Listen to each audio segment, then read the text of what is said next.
Épisode 12 du canal vaginal, les filles. Super belle entrevue avec Léa Méchiquan, physiothérapeute.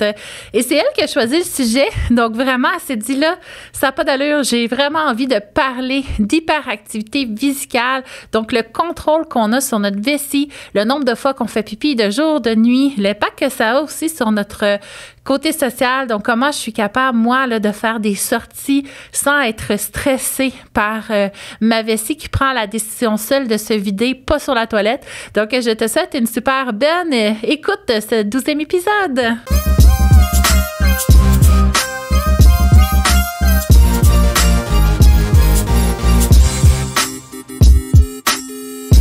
Léa! Allô? C'est ça, j'ai commencé à dire à chaque fois. C'est parce que l'affaire que vous comprenez pas, c'est qu'on n'arrête jamais vraiment de parler. En effet. Puis d'un épisode à l'autre, tu sais, on a le temps de prendre une bouchée de beigne puis on recommence. Mais même en mangeant notre beigne, on parle. Fait que ça fait toujours drôle se saluer, mais salut! Allô! Merci d'être encore là. Ça me fait plaisir. De pas t'être enfui en courant après 2 épisodes, en me laissant toute seule, parler de périnée. Mais là, on fait un spécial parce que t'as des choses que t'aimes vraiment beaucoup. Oui. Puis déjà, hein, on a fait un épisode pour la communauté privée là, sur le sport. Mais là, toi, t'avais envie de nous parler d'un sujet en particulier. Oui. C'est quoi? La rééducation vésicale. Qu'est-ce que c'est ça, hein? En fait, c'est dans le fond de rééduquer la vessie. Quand on parle de vésicale, ça a une référence à la vessie. Puis dans le fond, c'est de rééduquer la vessie. C'est vraiment les genres de conditions quand les femmes m'arrivent avec ça ou occasionnellement des hommes, mais majoritairement, c'est plus des femmes que j'ai vues en clinique par rapport à ça. Mais je trouve que c'est tellement le fun comme rééducation. C'est une rééducation qui est un peu différente, qui n'est pas uniquement renforcement de muscles et que faire des exercices, muscles, tendons, nerfs. Non, c'est pas que ça, mais il y a un peu de psychosocial avec ça. Et comportemental. Comportemental, merci. Plus comportemental là-dedans, c'est le fun. Bien, c'est vrai. Puis c'est surprenant, puis ça, tu l'as dit entre deux micros, que les gens sont souvent surpris d'avoir le contrôle sur leur vessie. Oui. Puis effectivement, puis aussi sur, bien là, tu disais les nerfs, tout ça, mais nos nerfs aussi, souvent, on a l'impression qu'ils vivent dans nous, puis qu'ils décident tout. Mais on a un grand pouvoir aussi sur nos nerfs, fait que sachez. Mais là, on va plutôt partir sur la vessie, le contrôle qu'on a sur elle. Fait que, regarde, je vais te laisser aller. Ouais. Puis je vais renchérir quand que j'ai des données à donner. C'est un excellent plan. Parfait, vas-y. Donc, à la base, pourquoi on pourrait avoir besoin d'une rééducation vésicale? Ça peut être dans les cas quand on a tout le temps envie de pipi. Donc, on appelle ça qu'on peut avoir comme de l'incontinence urinaire d'urgence. Aussi. C'est l'autre terme aussi qu'on peut avoir, mais c'est quelqu'un qui va à la toilette tout le temps. Exemple que, normalement, avec une hydratation optimale, on va y aller d'un 5 à 7 fois environ par jour. C'est normal. Mais quelqu'un qui y va 20 fois, c'est pas nécessairement adéquat. Là, on va parler de pollakiurie. Oui. C'est pollakiurie, on va l'épeler, OK, pour le Scrabble. Moi, c'est bien important de toujours gagner au Scrabble. P-O-L-L-A-K-I-U. Ah, c'est K-Y, pollakiurie. Y. OK, laissez faire. Checker le dictionnaire, on est deux incompétentes parce que, anyway, nous, en physio, on va cocher la case pollakiurie, on l'écrira jamais. Mais pollakiurie. Fait que tu peux, par contre, avoir une fréquence urinaire augmentée. Oui. Hein? Puis c'est ça, au-dessus de 10 fois, déjà, on en parle, c'est quand même augmenté. Oui. Au-dessus de 15 fois, c'est quand même important. Au-dessus de 20, ça existe, là. Tu sais, c'est parce qu'au-dessus de 20, là, tu y vas facilement aux heures, jour et nuit. En effet. Fait que c'est beaucoup que les gens normaux... Les gens qui n'ont pas de pollakiurie vont y aller peut-être aux 3 heures. Environ. On dit ça aux 2h30, 3 heures, évidemment, avec une hydratation optimale. Oui, puis ça dépend toujours. Tu sais, une journée, tu fais plein de sport, fais full chaud, puis tu n'as peut-être pas assez bu ou versus trop bu. Bref, ça peut jouer. Fait que pollakiurie. Puis ça peut être sans incontinence urinaire. Oui. Ouais. Fait que là, effectivement, tu peux avoir avec incontinence urinaire aussi. Nous, on va écrire incontinence urinaire de type urgence parce que ça peut être aussi associé à un sentiment d'urgence. Fait que là, je ne sais pas si tu voulais t'en aller là-dedans, là. C'est vraiment correct.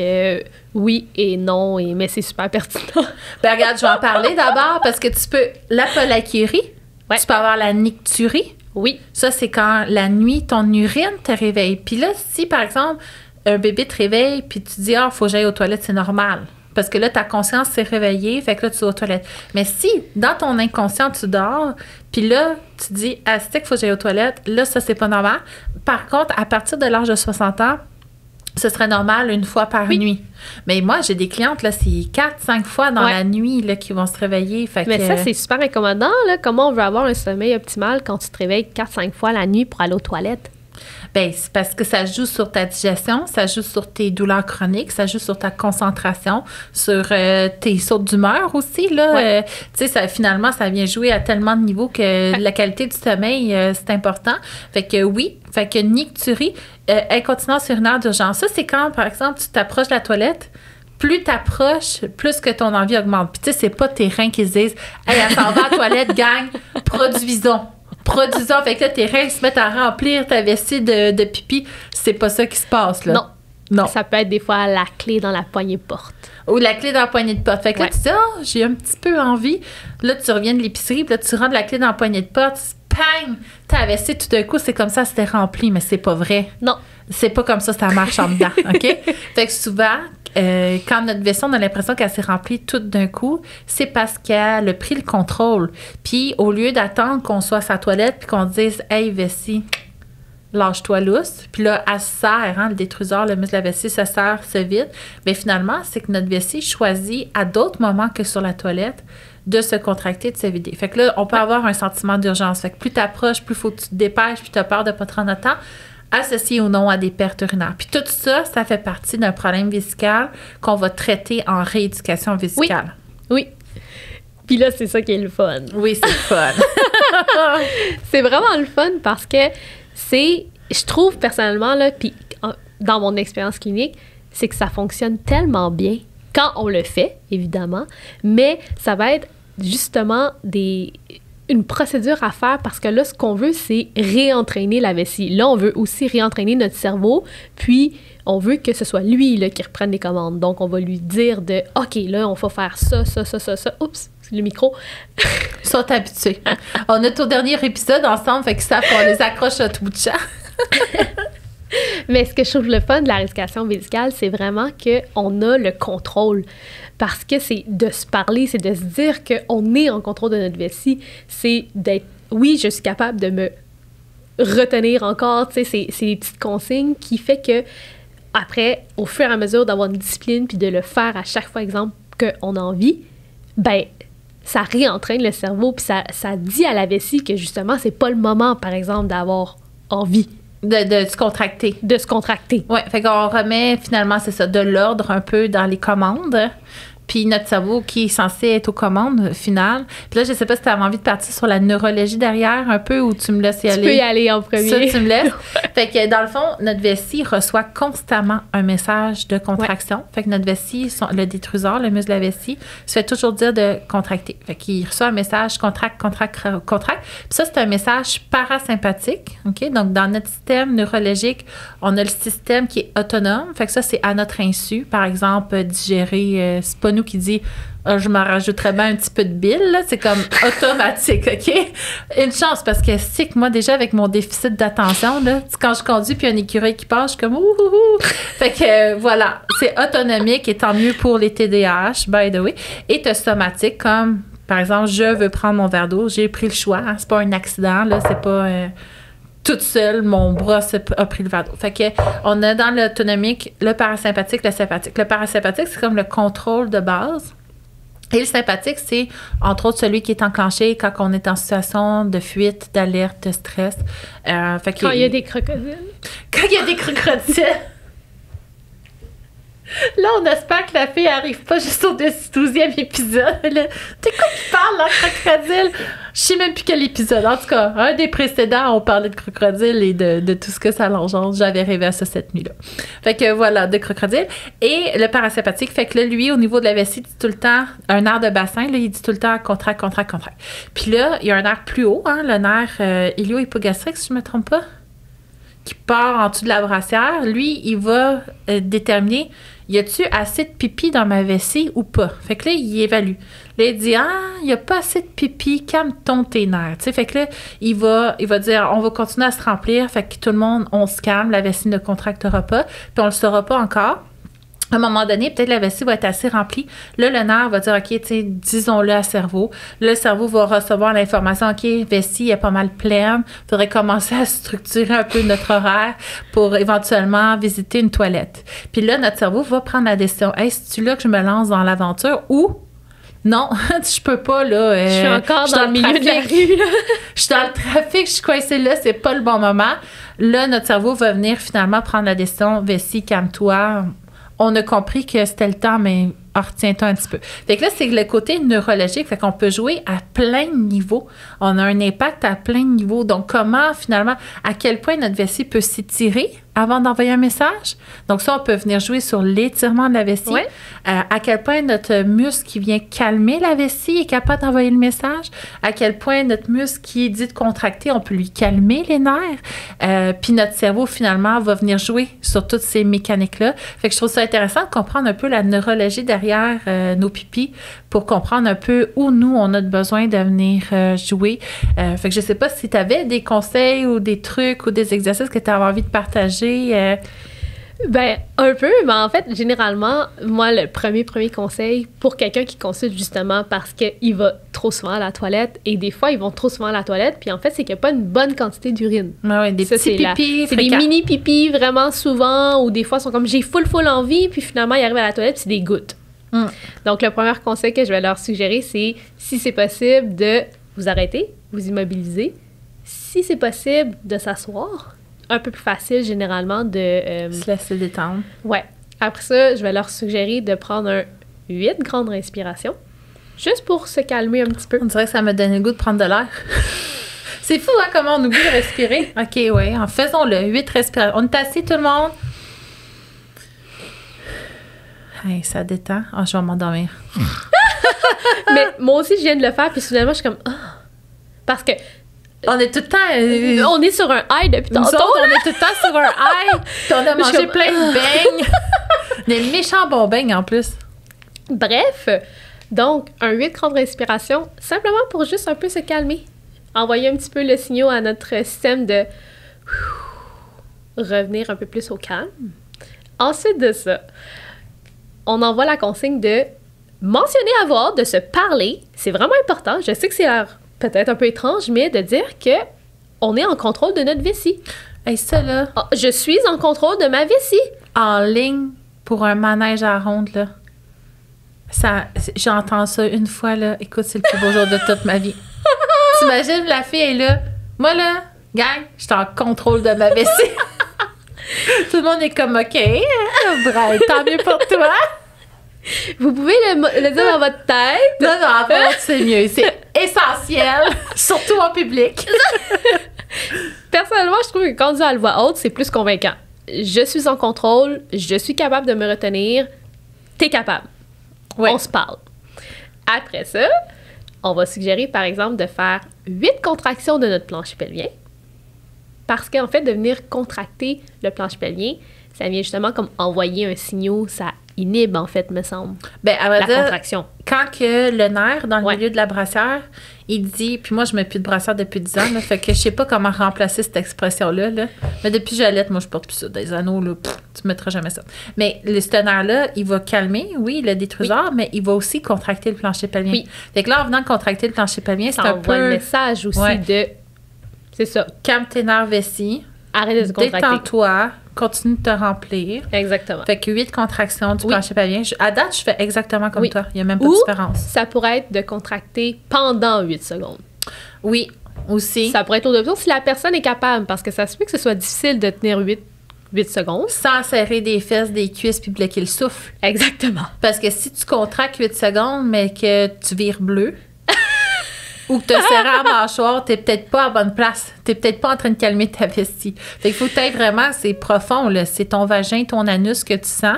Oui. Puis pas tes fesses, pas tes cuisses. Non. Comme là, je suis contractée, tu le sais pas, là. Hein? C'est les gens de YouTube, le fun. Vous le savez pas que j'ai contracté. C'est un secret. Puis là, je relâche. Ah, tu vois, j'ai descendu mes sourcils. Je sais pas pourquoi, quand j'enseigne les exercices pelviens, je vais toujours me monter sourcils. Tu vois, là? Ça suit le rythme. Oh mon Dieu! Non, moi, Je sais pas pourquoi je fais ça. Moi, je fais pas ça. J'aime bien leur dire que, regardez, là, je suis en train de vous parler, puis je contracte mon planche pelvien. C'est ce qui est génial, c'est que justement, les gens ne savent pas quand on les fait. Fait que ça se fait n'importe où! Ça se fait n'importe où. Puis si tu contractes au point que ça change ta façon de parler, ben là, t'es en train de compenser. Fait que t'es pas en train de t'aider, là. Non. Fait que t'es mieux comme de contracter aussi fort que personne le sait. Puis ça, c'est un beau jeu quand même à faire. Ça peut être amusant, là, dans ta ligne en train d'attendre à ronde. Qui va à ronde? Vas-tu là, toi? C'est ton genre, hein? Ben, j'y allais avant, mais ça fait longtemps que j'y suis pas allée. Et moi, juste voir mes enfants dans un manège, je vais vomir. Pour vrai?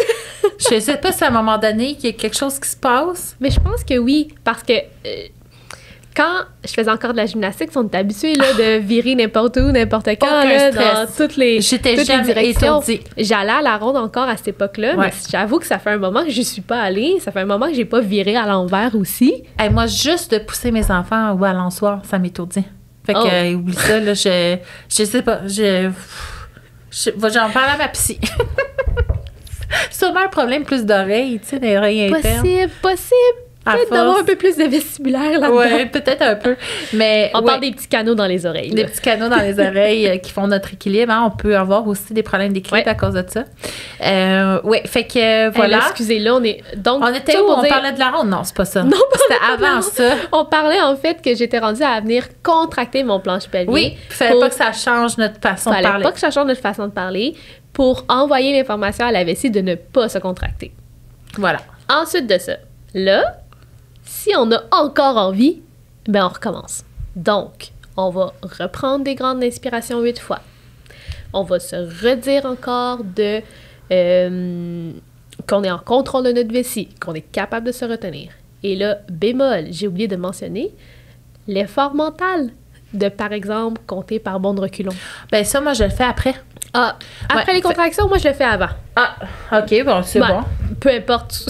Vois qu'est-ce qui marche pour toi. Exactement. Mais oui, 100, moins 7, 93, moins 7, 86, Oui. moins 7, 79. Fait que là, t'es comme, tu sais, c'est pas facile, là. Tu sais, Non. moins 10, Non, c'est non. évident.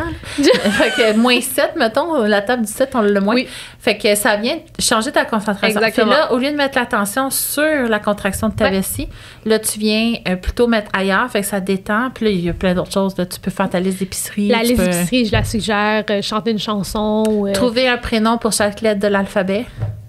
C'est bon, ça. Ouais. Je vais le garder, celui-là. Un nom d'animal aussi, on a déjà fait. Ça, c'est vraiment dur. C'est pas toutes les lettres qui ont des animaux. Puis je me rappelle plus laquelle, mais il a fallu que j'aille sur Google chercher les noms d'animaux qui avaient cette lettre-là. Mais bref, tu sais, tu cherches loin. Fait que là, c'est ça, t'es ailleurs que dans ta vessie. Là, Exactement. t'es rendu sur Google. là. Exactement. Fait que trouve-toi quelque chose de comportemental. Ouais. Parce qu'il y a une grande partie de contrôle qui est comportemental. Mais pour être en mesure de faire ça, il y a quand même des petites bases à Oui. avoir. Il faut quand même avoir une force suffisante Oui, pour dans faire notre la plancher contraction. pour faire la contraction, mais une force suffisante pour contenir un volume d'urine. Oui. Parce que, dans le fond, c'est comme une double pression. Fait que si ta vessie se remplit d'un certain volume d'urine, puis au niveau pelvien, tu as la résistance, les deux sont en équilibre. Mais si ton volume d'urine, à un moment donné, dépasse la capacité de ton plancher pelvien à soutenir le contenu, ben là, le message va s'envoyer puis va être urgent. Fait que là, effectivement, il faut avoir quand même une bonne Ouais. force Faut quand même pelvienne avoir une contraction. pour avoir une bonne Ouais. capacité viscale. Et ça, moi, j'aime ça, mes clientes virtuelles, parce que c'est facile à faire. Tu sais, je leur dis, la consigne, ils le font, ils me donnent leurs données par Internet, de mesurer leur quantité d'urine. Fait que moi, ça va m'aider à ce qu'ils boivent assez d'eau, finalement. Oui. Puis effectivement, aussi, à un moment donné, il ne faut pas non plus faire ça quand notre vessie est déjà trop pleine. Parce qu'il ne faut En pas effet. surcharger les reins. Non. Fait Non. que, tu sais, habituellement, une vessie va tenir autour de 400 millilitres. Fait que ça, tu peux t'amuser à une envie normale, vérifier. T'es-tu à 150, toi? Tu sais, si t'as 150 millilitres, ça se pourrait que tu aies besoin d'étirer ta vessie. Puis pour étirer ta vessie, il faut que tu aies quand même de la force dans ton plancher pelvien. Mais si toi, tu as 600 millilitres, tu sais, à partir de 800, je pense que ça l'affecte les reins. Puis là, si quelqu'un nous écoute... puis c'est une autre donnée, vous nous le direz, mais à mes souvenirs, c'était à 800 que là, ça peut faire finalement une surcharge aux reins. Oui, là, les ça reins peut remonter, essaient- c'est pas ça qu'on veut non plus. Là. ben ça, il essaie d'envoyer du pipi, mais c'est tellement sous Ouais. pression que là, ça reflue. Fait que là, dans le fond, faut pas non plus se rendre là. Fait que ça peut valoir la peine de mesurer notre pipi. Est-ce que nous, c'est vraiment ça? C'est-tu parce que j'évacue beaucoup d'eau Tu sais, comparativement à quelqu'un d'autre qui fait que moi, je fais plus souvent pipi, mais à chaque fois, j'ai 400 millilitres.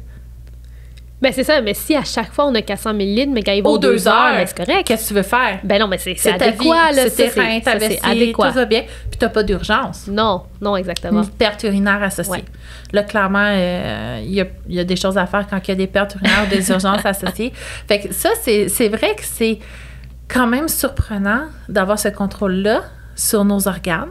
Mm-hmm. Parce qu'on a l'impression, finalement, vu que c'est autonome, qu'on n'a pas d'impact, mais oui, il y a un impact. Puis je suis sûre qu'il y a un impact beaucoup plus grand que ce qu'on connaît déjà. Ouais.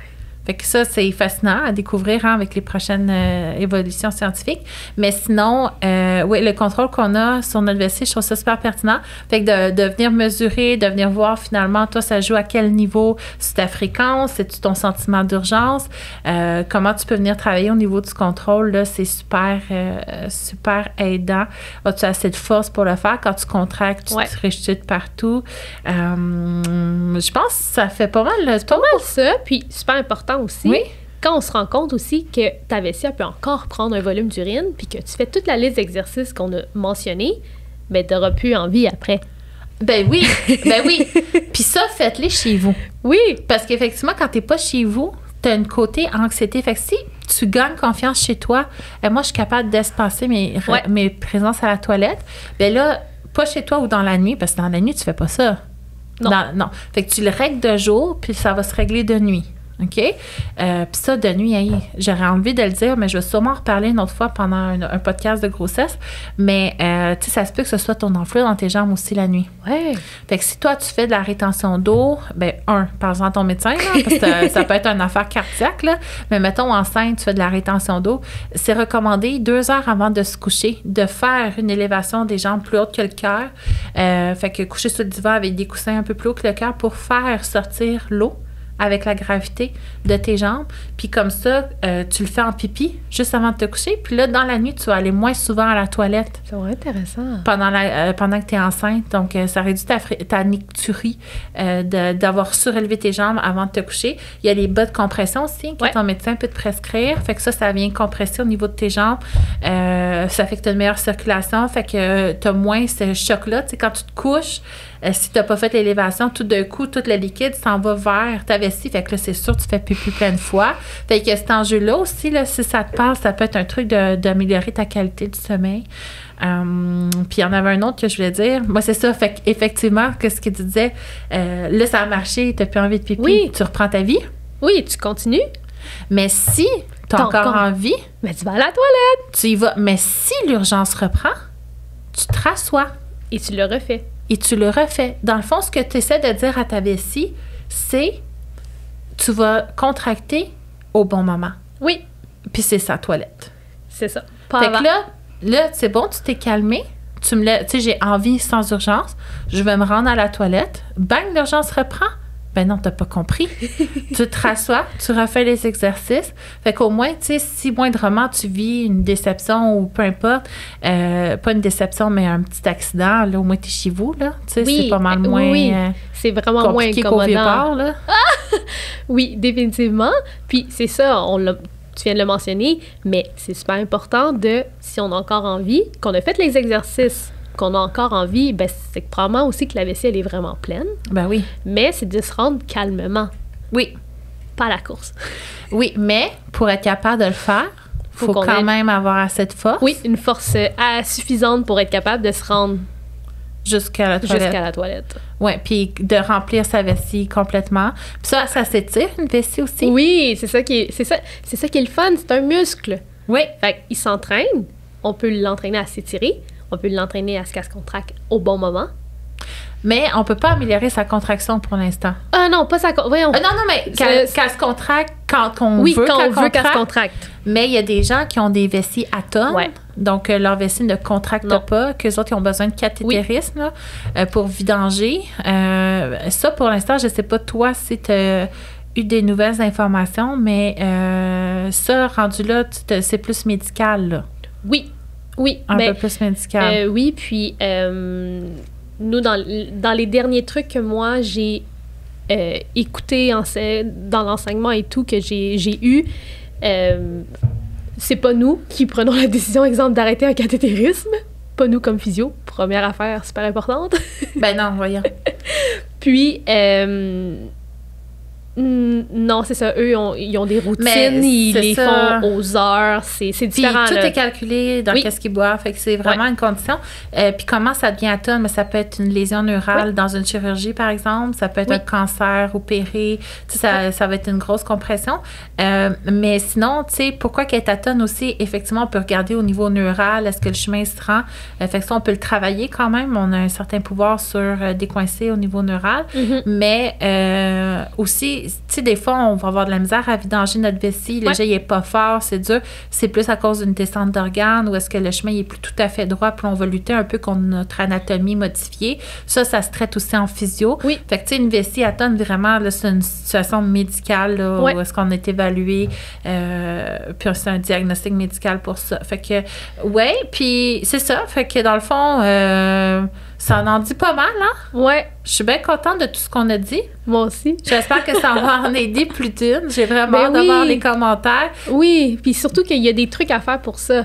Oui, ça bien, on n'a pas de contrôle sur le détruseur, là, le muscle de la vessie, mais on peut lui dire quand est-ce que c'est correct. Oui, c'est ça. Puis, mais je pense on peut, je suis pas sûre, mais c'est comme un petit, une chirurgie que tu peux avoir que ça vient de l'activer, mais rendu là, c'est vraiment je pourrais pas me prononcer sur ça.